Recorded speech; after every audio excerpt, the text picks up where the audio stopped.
been figure skating for a long time now. The first time my dad took me to the ice skating rink near our house, I thought that figure skating would be easy. However, it was a lot harder than I anticipated. When I got onto the ice, I had to hold on to my dad the whole time because I was so scared that I would fall backward and hit my head on the ice. This is one of the misunderstandings, along with many others, about figure skating, and things that people don't realize. The first thing I think many people don't understand and or overlook is that figure skating is a real sport. First of all, if we look at the definition of a sport on Google, the definition says, an activity involving physical exertion and skill in which an individual or team competes against another or others for entertainment. Figure skating definitely fits this definition of a sport, but some people are still too stubborn to realize how it's a sport and they neglect this obvious fact. I remember talking to some of my dad's friends that I met for the first time, and they asked me if I played any sports. I told them that I was a figure skater. In response to that, they said, "Oh, no, you mean a real sport." This made me very upset because I noticed that some people don't think that skating is a real sport just because we aren't on a team all the time. Figure skaters still work just as hard as other athletes, regardless if you're on a team or not. You'd think that figure skating being in the Winter Olympics would convince everybody that it's an actual sport, but some people still think that it isn't.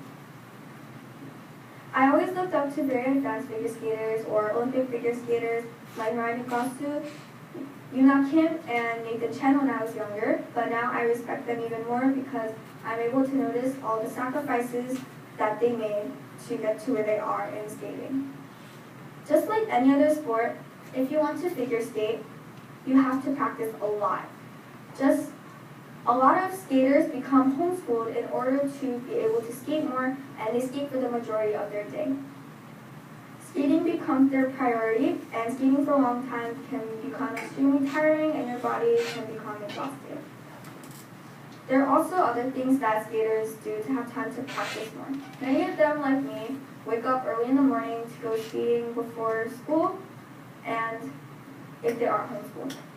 When my friends and I tell people that we sometimes skate in the mornings before school, they're normally very shocked and they don't even know that figure skating rinks and hockey rinks have early morning sessions until we tell them.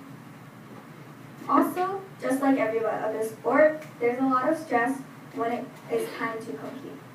Competitive skaters compete with programs that are set to music. Programs have different requirements for different levels, but they can be very stressful and tiring. When you're practicing, you always want to make sure that your programs are flawless and beautiful, but it can be really hard to do that. I think the most stressful part of every program is when you're setting up to jump and you're thinking in your head, don't fall, don't fall, don't fall. Angry coaches can be very scary, so I normally try my hardest on every program so that I can get it over with and make them happy. The moment right before you get on the ice for a competition is also extremely nerve-wracking and can make you anxious.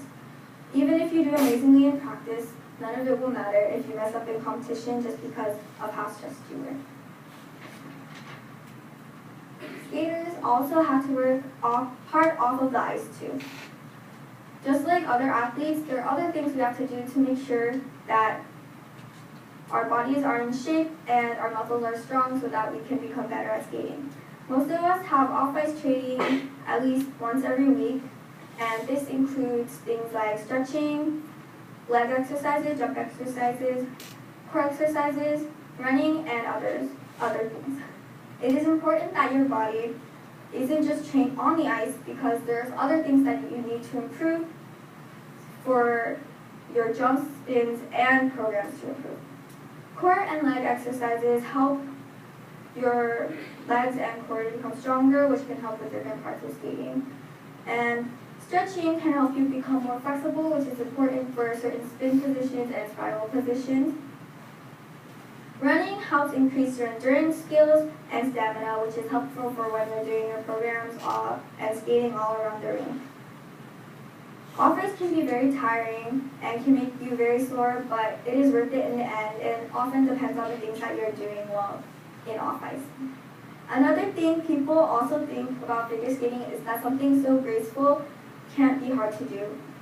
This is because many figure skaters make it look really easy, but We practice very hard and put a lot of effort into skating.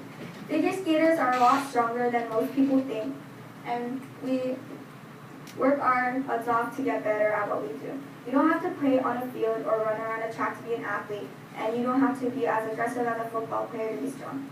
Figure skating requires you to have a combination of strengths like being fast, graceful, strong, and flexible. Even though I have mostly been complaining about skating this whole time, I really love it and it's my favorite thing to do. I love spending time with my friends on the ice and working together, helping each other, and I really love it when I can learn something new. You should never judge something by what it seems like to you, especially if you've never actually experienced it before, and the same thing goes for sports. I feel very proud because of how hard I worked for this, and I really hope other people can understand that too.